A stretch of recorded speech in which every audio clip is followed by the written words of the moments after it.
इरानले अमेरिकाका राष्ट्रपति Donald Trump र इजरायलका प्रधानमन्त्री बेन्जामिन नेतान्याहुलाई मार्नेलाई पुरस्कार दिने विषयमा छलफल गरेको छ। द टेलिग्राफको रिपोर्ट अनुसार यसका लागि इरानको संसद अन्तर्गत राष्ट्रिय सुरक्षा आयोगले विधेयक तयार गरिरहेको छ, जसमा ट्रम्प र नेतान्याहुको हत्या गर्ने व्यक्ति वा संस्थालाई 4 करोड 35 लाख पाउन्ड स्टर्लिङ अर्थात् नेपाली रुपियाँ झण्डै 9 अर्ब रुपियाँ इनाम दिने प्रस्ताव गरिएको छ। आयोगका प्रमुख इब्राहिम एजेजीले भनेका छन्, इस्लामी गणतन्त्रको सैन्य र सुरक्षा बलद्वारा जवाफी कारबाही शीर्षकमा विधेयक तयार भइरहेको छ, जसले ट्रम्प वा नेतान्याहुलाई मार्ने कुनै पनि व्यक्ति वा संस्थालाई 4 करोड 35 लाख पाउन्ड स्टर्लिङ दिने कुरालाई औपचारिकता दिनेछ।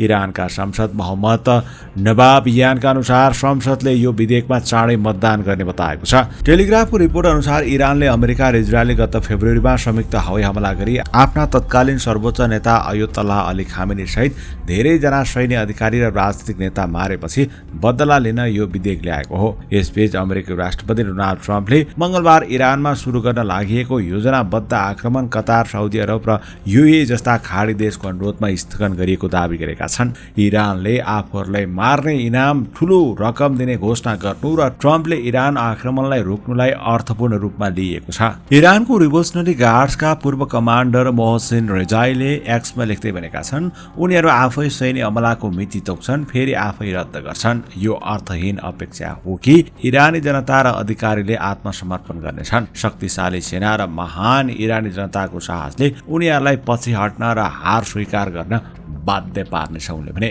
यसबीच इरानले आफ्नो सेना पहिले भन्दा तयार र झनै सशक्त र बलियो भएको दावी गरेको छ।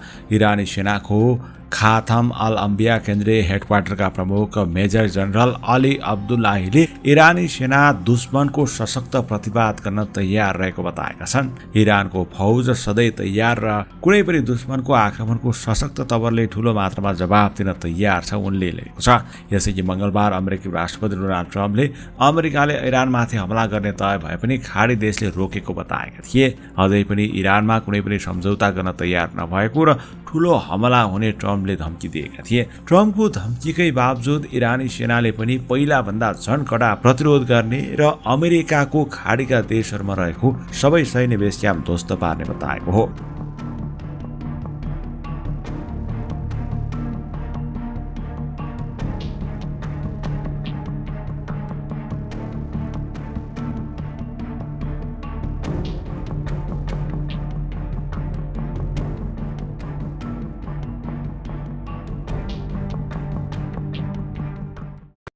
तपाईं अहिले हेर्दै हुनुहुन्छ कलर अफ नेपाल। 24 घण्टा ताजा खबरका लागि हामीलाई सब्स्क्राइब गर्न नभुल्नुहोला।